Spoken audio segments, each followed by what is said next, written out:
very special episode of Deep Conversations with Deepa.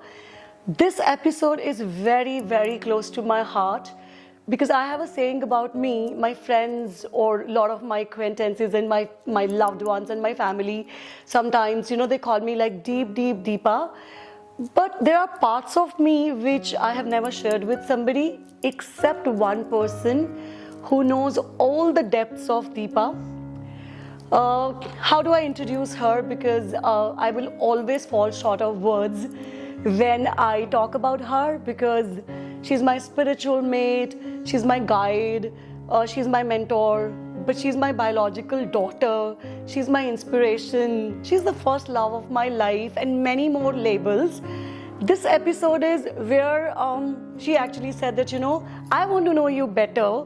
So how about going into those depths of Deepa? I don't know how does it go because it is deep Deepa. So I'm handing over the space, the mic to Era, my beautiful daughter and my inspiration, Era. And I don't know what depths she is going to dive and what is going to happen. I'm as curious as you. Yeah, I'm really excited. I think there's so many conversations that happen online nowadays, a lot of content out there, but I think a lot of them are not honest. And firstly, I'm excited that you started this series, Deep Conversations with Deepa, because I think what sets them apart is honesty. And I'm excited to get to know you. I've seen you in many roles and labels, a guide, a teacher, somebody people come to when they're lost, a therapist, a coach, right? But I think I've also seen you as a woman. I've seen you as a woman navigating your fears, your doubts, your growth. I've witnessed your growth, your transition. You've seen me as a child. Exactly. Yeah. So today's conversation, I hope, is not about your labels as a guide, a teacher, a psyche facilitator, but today's conversation is about your lived experiences, right? Mm-hmm. What makes Deepa, or what has made Deepa, or how is Deepa evolving? And I know a lot about you, but I hope I get a few unveiling of a lot of secrets today for myself as well. And I think we can start perhaps maybe because one thing I don't know about is before even your lived experience, right? Because we're talking about labels. The first label you took on is the label of being a human. And we'll go before that as well. Before that. If you remember of how you transitioned or if you remember, you'd like to share about your birth experience. Oh, that's super amazing. So that's diving into the deepest of depths. Yeah. And all right. So this is a beautiful sharing. As I have an older sister, and I have a younger brother. So back in there, so it is before my arrival story. Correct. So when my mother was pregnant with me, she actually didn't want to have me. And it's not a story of abandonment and it's not story of any inner child wound, but it's like that because of course back in then, coming from an Indian mentality, she already had a girl child and now there was another girl because at that time it was possible to have sex determination. And she actually went to the doctor for the procedure so that she doesn't land up with another baby girl. But because of some technical stuff, that's how the story my father had always told me to have those brownie points that, see, I always welcomed you. So the doctor told my mother that it's not safe for her because of some medical reasons not to let the child go. And as far as if I visualize it, deep inside, I know I existed somewhere and I really wanted to come. I really wanted to arrive because I think this excitement and this passion for life and this curiosity, this goes even before my birth because I believe that I am a consciousness and I will continue to be as a consciousness. And of course, I would have been a consciousness, but a very rock star consciousness who said like, nah, you cannot stop me not to come because I want to experience this planet Earth. So somehow I arrived curious, passionate, energetic, and probably that is the essence I carry, that the circumstances may write different stories, but I was not wounded. I didn't have those issues like what I deal with people, unwanted child, abandoned, not wanted, not expected, but I made a choice, equally passionate and energetic, that I want to experience this earth planet. And I think the story begins from there. Yeah. That I just so love my existence on planet earth, and I'm so grateful for my mother who gave me that womb and who let me be. And it's so opposite. Instead of having resentment, remorse, agitation, or anger towards my mother, I've always felt very grateful. She let me be. Even as a middle child, she let me be. So is that because we are a mother-daughter sitting here, right, and having this conversation, and because you spoke about your mother, is this your realization today that you feel grateful? But because you've had a journey, right? Yeah. But if I take you back again to the moment you were born, or what is the first emotion or feeling that you remember as a child towards your mother? Love. Deep love.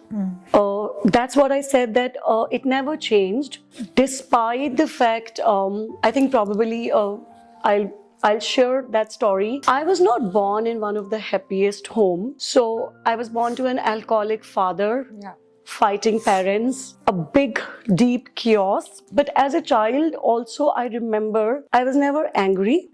I was never depressed. How I remember myself was, I was always very celebrative, because I think that goes back then when I was sharing my story of arrival, that I probably maybe would have loved planet Earth so much that I wanted to come, and whichever circumstances I was in, I was very grateful. Yes, the word grateful, I have it now, as you said, that because I have a journey. But my first emotion was always, I was deeply in love with my parents.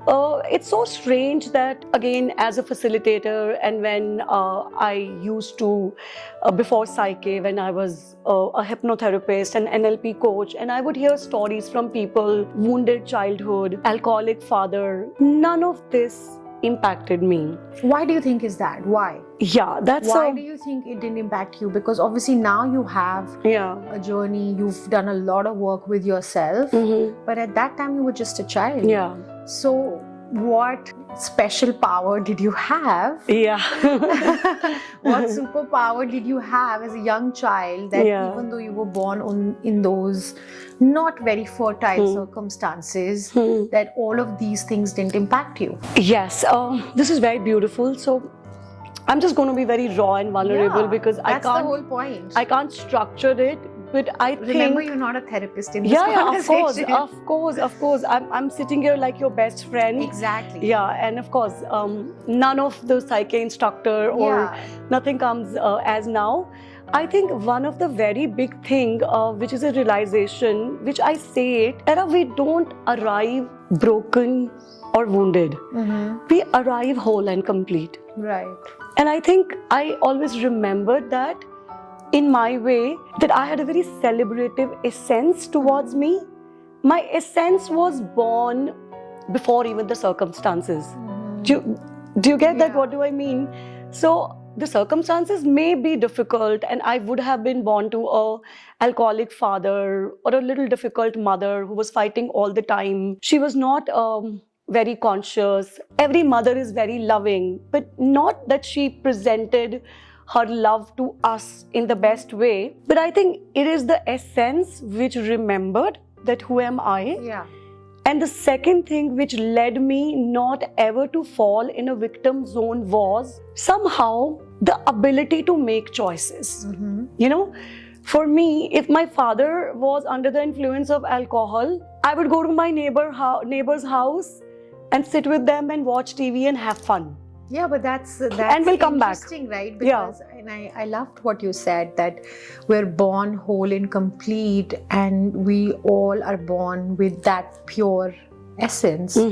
I think a lot of people think that spirituality and a spiritual journey starts at a later stage, but I think for you, it your destiny was written that minute or that moment, because unlike most of us who forget our essence, you did not forget.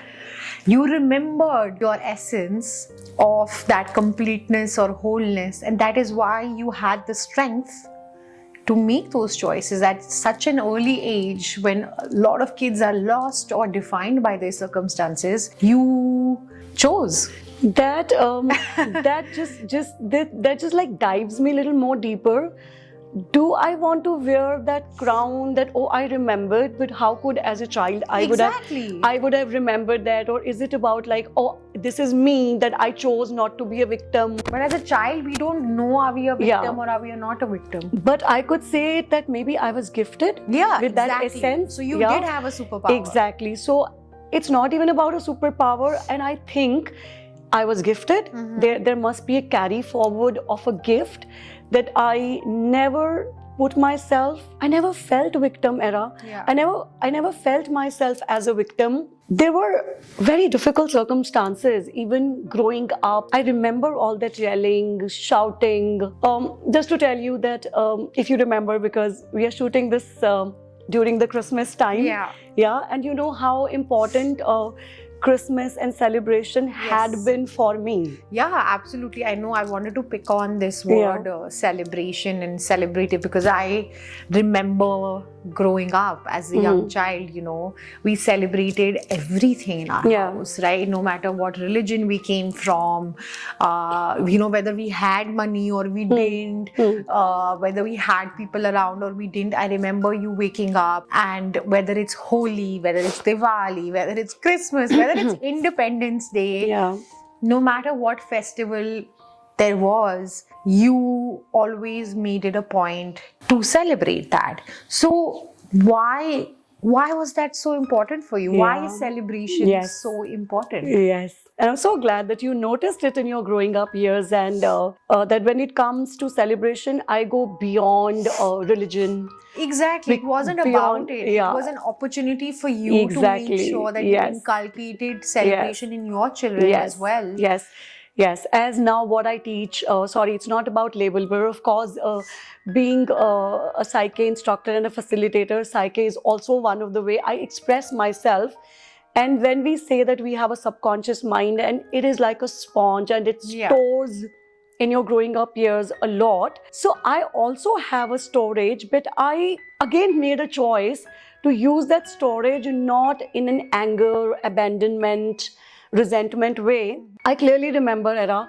So when it was Diwali, when the houses used to be lit and everybody used to be so excited. My father himself used to be so excited, and we would get crackers and everything. But as how the circumstances were in the house, that my father would land up drinking and there would be a fight, but he would still try to be with us, and my mother would sleep at 8 p.m. without realizing that she has 3 kids who want to celebrate, and there is no dinner. Forget about the special dinner on that evening. There is no that specialness of you know, that sweetness of the Diwali festival. I remember my father would take us up on the terrace where we used to live, and we used to have those crackers and all and everything. And I would say as a child, but like, Mama is not here. And he would try to make it up as much as he can. So I grew up where my mother was never present whenever there was something celebrative, because she would always be in a victim zone, that because of this man, see, I wanted to do this, but he spoiled everything. And here he would just like go in that dark zone and shut the door and dump herself in the bed and just not be there. No, so probably it's true that we end up becoming, just a question popped in my head, that is it, or it is true that we end up becoming eventually parents that our parents want? It plays 2 ways. Either you copy paste that because that's how you have absorbed, and then you take resentment and you become the same. Or again, going back to the journeys from the arrival to the journey of choice. The journey of choice. I chose to make everything celebrative. I even chose to make the fights celebrative, and there started the journey of finding external joy. If I'm not getting it in my home, I remember if there would be somebody's wedding, I would tell my mom, I want to go for this wedding just because I wanted to be happy. Right. And there was a thing about me that they are going to take you are just like 4-year-old child. But I knew this 4-year child did not want to be home in that gloomy atmosphere. If there is somebody who's celebrating anywhere, I just wanted to witness that. Yeah. So that led me to celebrate life in a very different way. And when I had children, of course, I always remembered that it's a bit emotional, but can I have the tissue, please? Yeah. So when I became a mother, of course, I was very young, so I did not have all this understanding at that time. But so when I became a mother, so I again can't wear a crown that I was very conscious, or I was very, I was very aware of all that. But something in me carried forward that I became over-celebrative in my own way. That for me, I would not leave even a moment, a festival. I remember people would tell me that, oh, but you're so big on Christmas, because I would make those caramel cakes. Celebrated Christmas in India back then. Yeah. But you did. Yeah, so those, singing those carols and doing up my Christmas tree. And here, if it is Diwali, then lighting up the whole house. So I made sure that my children do not go through that. What probably I went through, but again, it never led me to be angry with my mom. It never led me to put myself in a category of victim, because I think I made different choices. And here I probably would want to talk about that, whether it's my mother's behavior, whether it is about my father's alcohol, whether it is about their fights and their yelling and shouting. I was always curious to know what is behind this, that what makes people... What is behind human behavior? Exactly. That I was always very curious that what led my father to behave like this? Why my mother is behaving like this? So probably I never judged them, because somehow I was curious to know that what happens to human beings which compels them to even forget, so to in a certain way. So I think I was a very curious child. That led me not to ever hate my father. That always led me to be very compassionate, because I think I had the best father.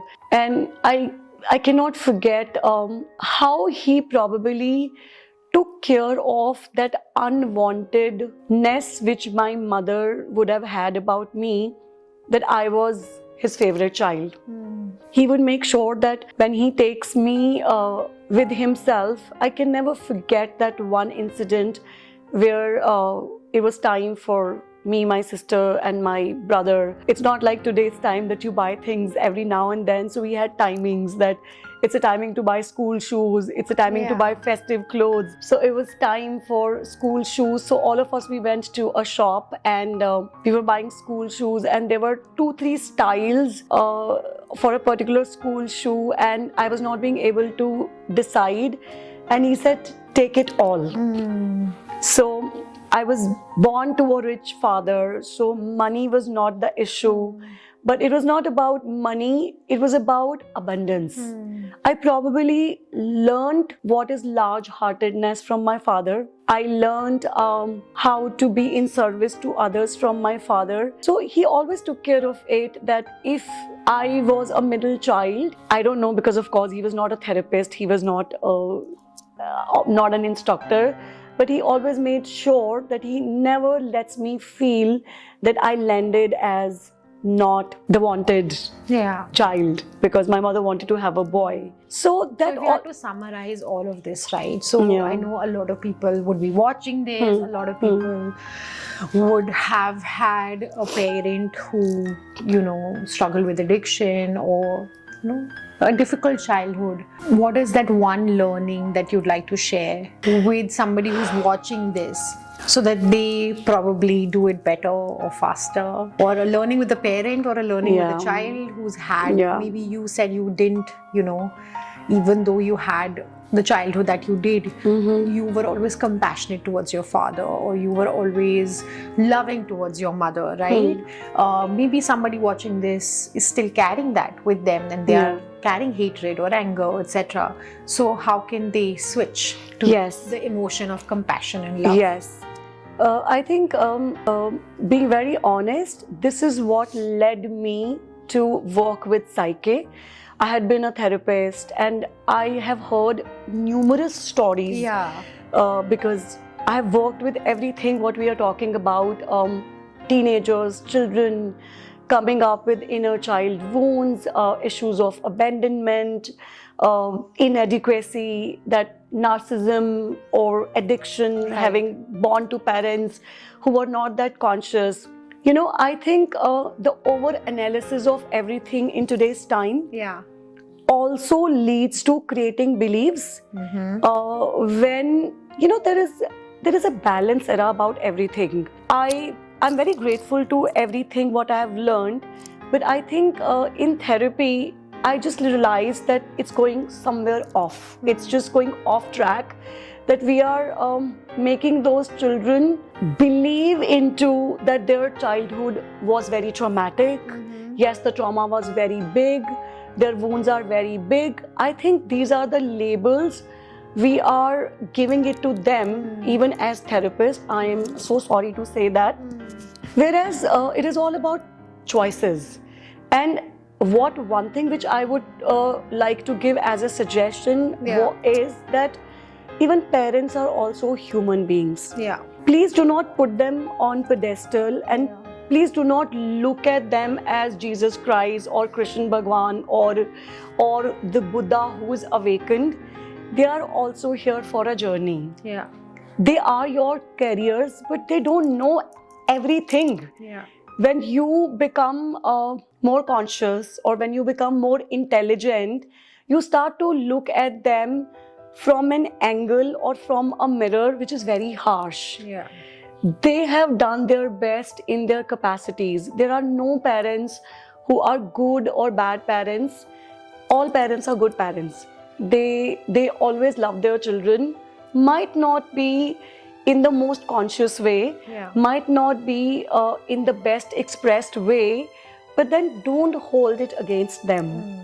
Don't judge them, because you have the choice. What I learned with Psyche is, it does not dig why did this happen to you and who did this to you. You have worked with Psyche, you know everything. It is irrelevant. The point is, how do we change? Absolutely. What do we want instead? Absolutely. The past is irrelevant. The people are irrelevant.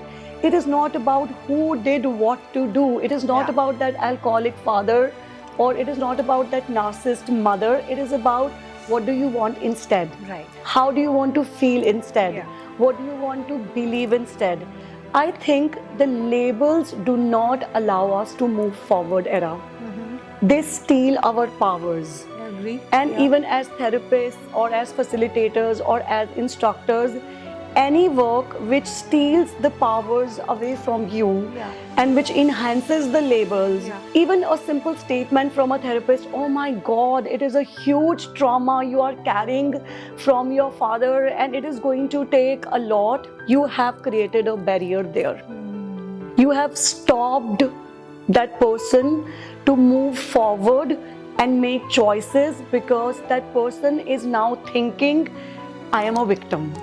So I think somehow my journey, even my professional journey from a therapist to a Psyche facilitator, is absolutely based on two choices. Let's not judge people from their behaviors, because they have got also a subconscious mind. Your parents also have a subconscious mind.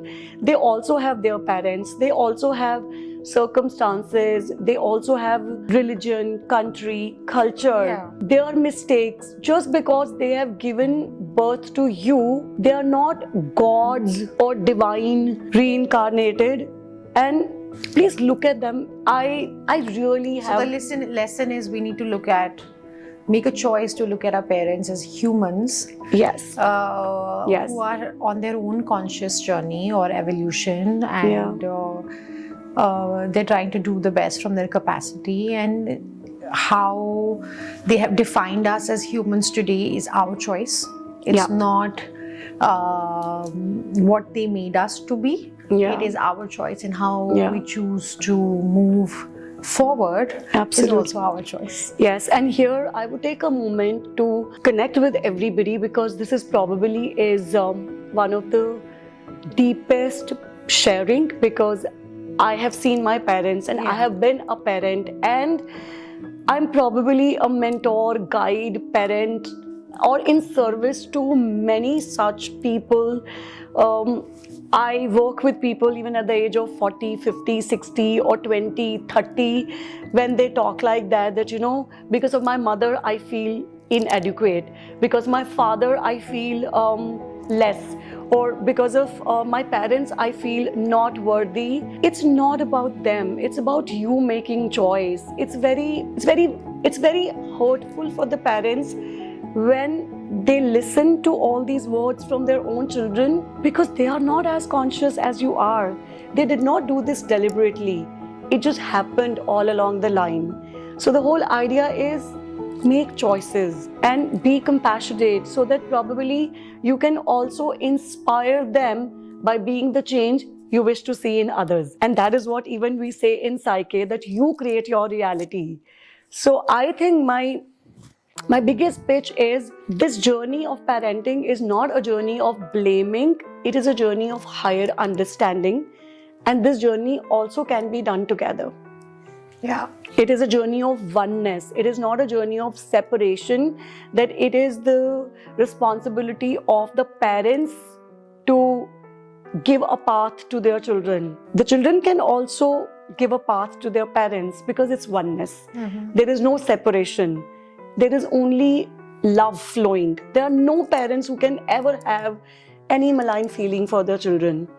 So I think somewhere they need to be not forgiven, because the word is not forgiveness. There needs to be a deeper knowing that they have always loved you. They will continue to love you, because that's the way they know how to love. Talking about love. Yeah. Talking about love, I know love is a big one. Yeah. I remember, obviously, it was my 16th birthday, I think. And all of my friends were over at my house. And we were sitting down, and I think we just cut the cake. And my mother comes in, and she says hello to everybody. You say hello to everybody. And I don't know how come this topic came up of everybody wanting to listen to your love story of how you got married to my father. And I still remember that scene very clearly of us all, like there were probably 10-15 of us cramped up on the bed, and my mother sitting in the middle, because you got married very young, right? You got married very, very young. So tell me, and tying that to the conversation we had earlier about you, because of the childhood you had and the choices that you made, that you started to find or seek external happiness, right? And external celebration. Was that the reason that you chose to get married early? Because you thought that that's where your happiness lied, which is outside the environment that you were in then? Yeah, absolutely. So of course, it's definitely a story of my coping mechanism of finding the external joy in best possible way and being in a celebrative mode, as how we are talking about it. And that definitely led me to or like I would share it without a doubt into some kind of an emotional insecurity, or that external joy of course led me into emotional dependency. That the first boy came into my life, I was barely I was barely 17, so I was not even 18. That, back in there, that somebody catch hold of your number and has seen you somewhere and then takes the number and calls you and just wants to just want to flirt or want to have a conversation. And over the phone, I told your dad, like, this one random person calls me and tells me, okay, you're so pretty, I've seen you. And I just like tell him, oh, if I'm so pretty, please marry me. It's like, this girl is bad. And you did. Yeah, and I did. And you did. Because back in there, what was in my mind? That I just wanted to get out of this house. Yeah. Because that house was not full of celebration. Yeah. And here I seek that, oh, there is somebody, because that's what I knew of love. Yeah. For me, love is happiness, love is celebration, love is peace. I was very naive. Is it? Yeah. Is it? Yeah, I was very naive. naive. Intense. Love is conflict. Love is pulling each other's hair apart. Also, I still believe that love is beautiful, love is peace, love is comfort. Yes, it is intense, but for me, love is everything. So, of course, to cut the long story short, of course, my marriage with your father was an outcome of definitely that subconscious absorption of that I want to get out of this house.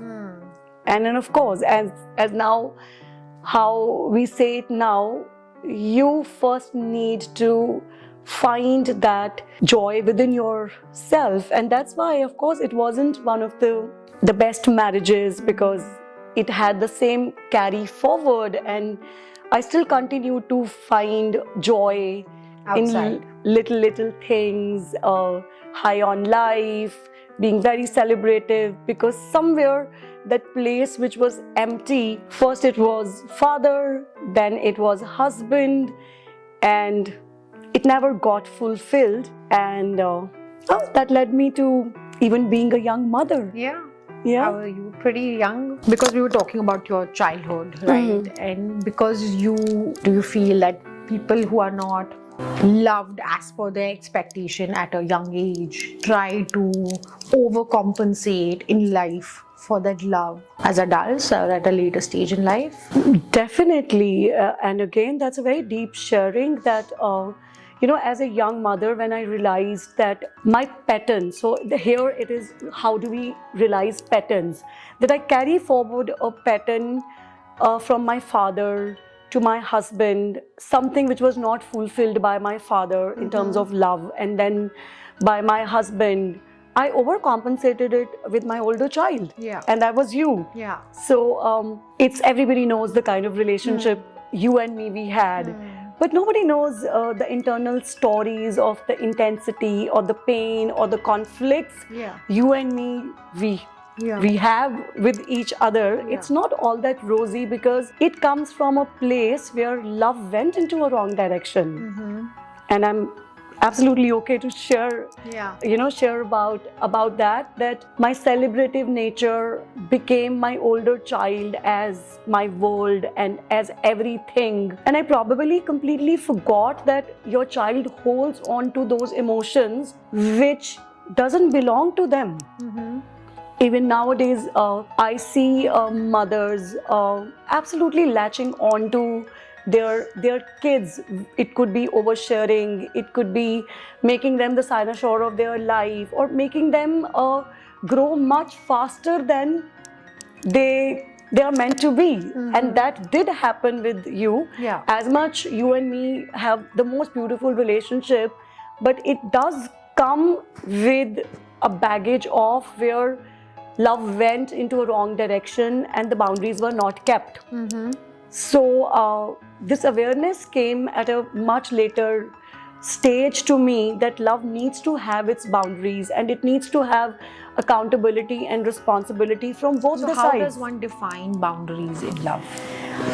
It's a difficult one, right? Because love also comes in different shapes and forms. Love with the partner, love with the parent, love with the child. And you're also learning along Yeah. the way. So Yeah. from your experience, how does one define, or why are boundaries important in love, and how does one define those boundaries? Yeah. First of all, the boundaries will always be crossed till the time you are not fuller, whole, and balanced in your own self. Right. So, the very reason I'm sharing my journey from my father to my husband to my older child, because I transferred my need to be loved from one place to another place till I realized that I am not keeping those boundaries. I'm making my child feel heavy. I'm making my child over responsible in a certain way. And that is where the journey of fullness starts within your own self. I started my journey of awareness probably when I realized that it is an unended path.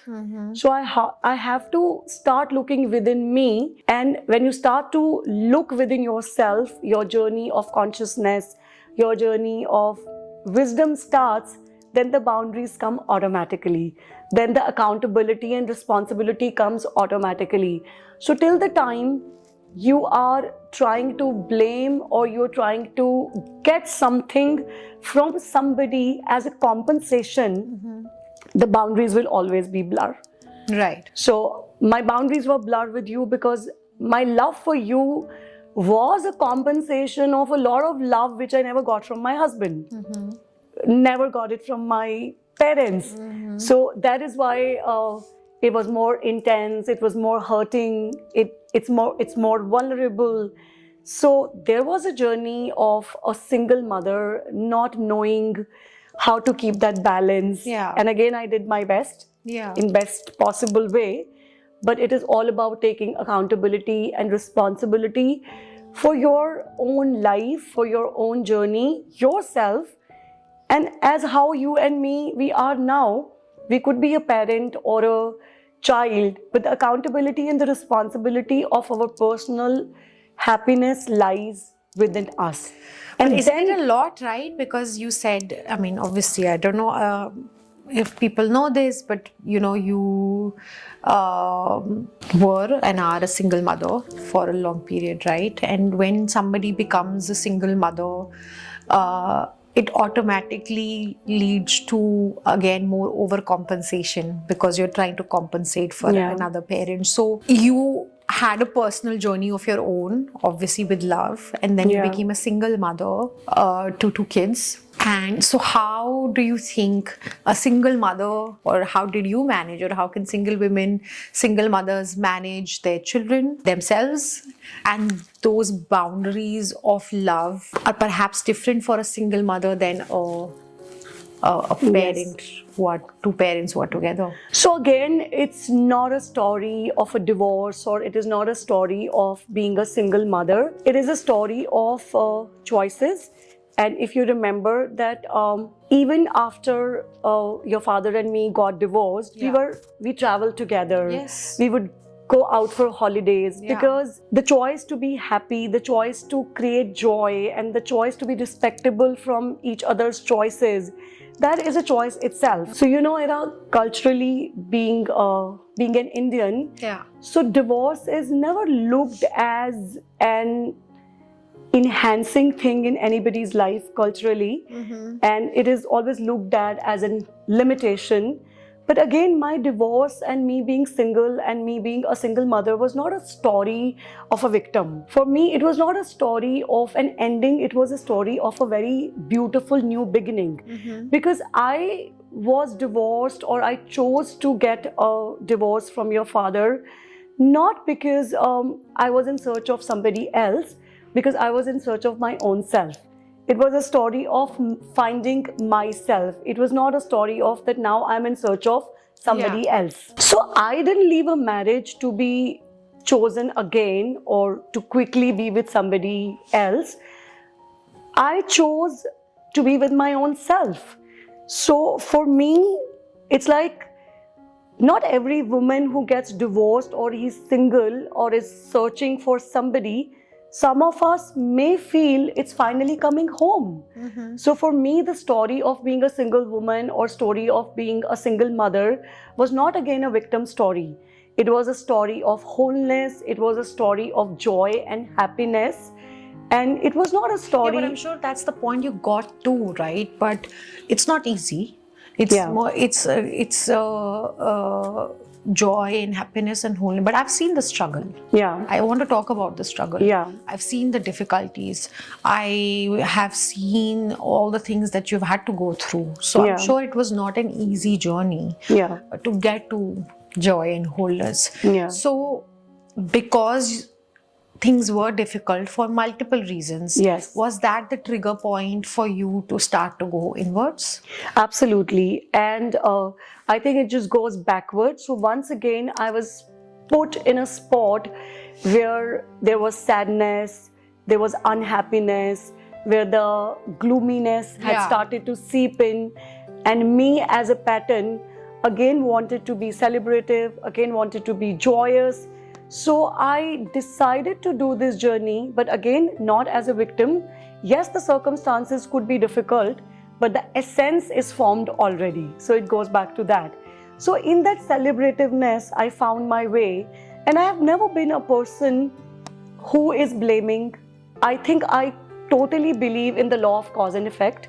And I totally believe that there is always an outcome of an experience.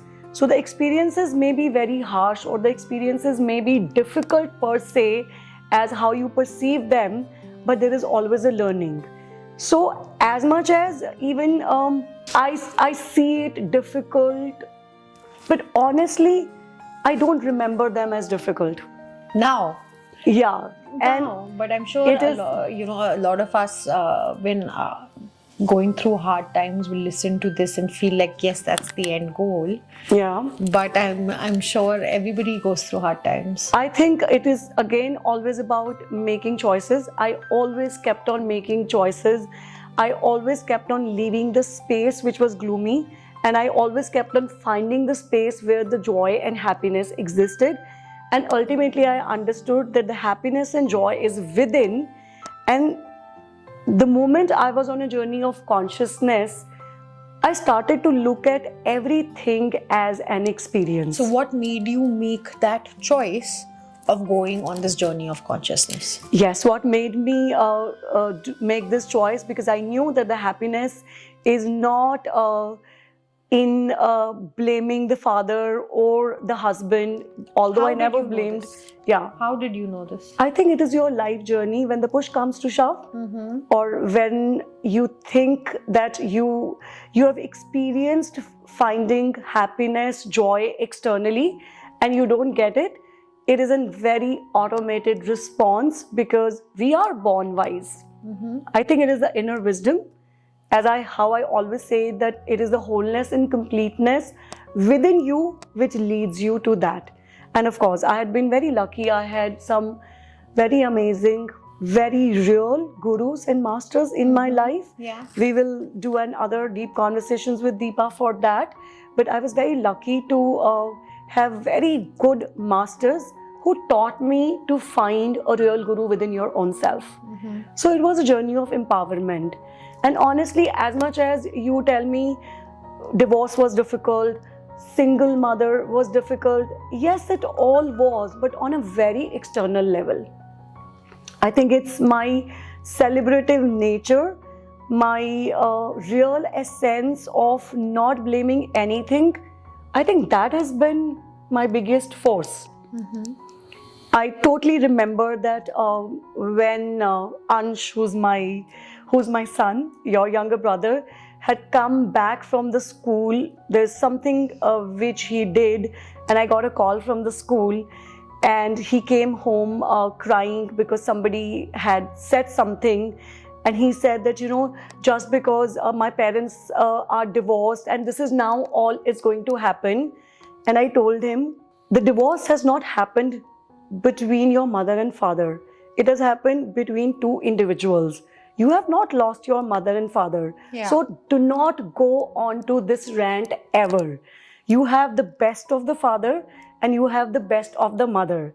So please do not put yourself in a victim zone. And this I also told you. Yeah. So here there is something I want to tell to everybody. When you make choices, or when life makes you have choices, it could be separation or divorce, do not make your children come to that story that they are incomplete, because the wholeness and the completeness still can be lived. Because when two individuals choose to get divorced or separation, they still have their parents intact. So my divorce was a journey of giving very good parents to my children. Yeah. You always had your father and you always had your mother.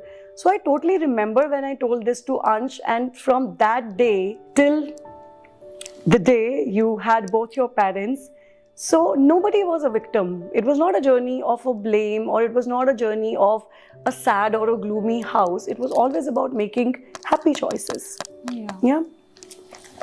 So here I want to take a moment, Era, and know from you, because many times when I meet children from so-called broken families, or they call it dysfunctional family. I think every family is a dysfunctional family because I think historically the world, or maybe movies, the view of family is quintessential. I don't think that's how a family can be defined. And I've given this example actually to a lot of my friends or family or people that I meet. Yeah, this is well. exactly where I want to be, because we are good.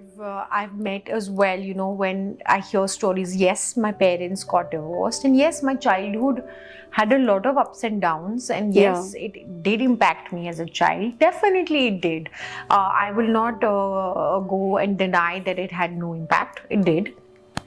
But the same impact people have when they live in the families also. Exactly. Yeah. This is exactly where I am. So this is to everybody, because I do a lot of work with the children where parents are divorced or separated, and it is looked at or it is created in a way that there's a huge trauma just because your parents have separated or your parents are divorced. Whereas I truly believe that family is not defined by structure. It is not divorced or not divorced. A family is decided by how people treat each other, how people respect each other, whether they are divorced or they are not divorced. So what do you think about it? Because you've been from a family where your parents chose to have a mutual divorce. Yeah. So what is your experience as a child? Yeah, I tend to agree. I think, I mean, yes, when parents get divorced, it does impact children. I think it does. But so do a lot of things in families where parents are not divorced, right? And I have seen this in my experience, that even though my parents were divorced, we would still go out on holidays together, we would still go out for dinners, we would still be taking important family decisions together, the four of us. Whereas I've seen families where supposedly they're all living under the same roof, but they're not even talking to each other.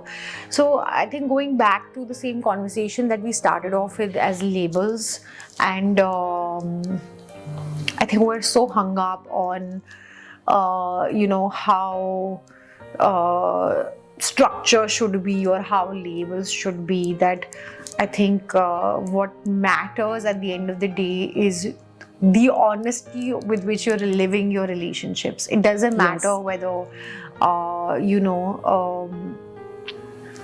we're divorced or not divorced, we're a broken family or not broken family. I think even though my parents were divorced, I didn't feel honestly for even a second that we are not a family. We were always a family. We will always be a family. It didn't matter whether you were with a different partner, he was with a different matter. It didn't matter. Absolutely. We were always a family. Yes, absolutely. So here, again, I would take a moment that what you see as broken or separated or divorced, it's a perception. Correct. It's not a truth. So what may appear very unconventional outside could be very respecting from inside as how we are. Yeah. And that's the deepest truth. And yes, being an unconventional woman and being an authentic woman, especially from an Indian culture and aspect, may be difficult, but I think authenticity never asks for approval. So I never ask for approval, and that's my deepest truth. We've been talking a lot about love and relationships. So, love of your parents as a child, then you got married, love of your husband, you became a mother, love of children. Today, if I ask you, after the journey that you've had, how do you define healthy love?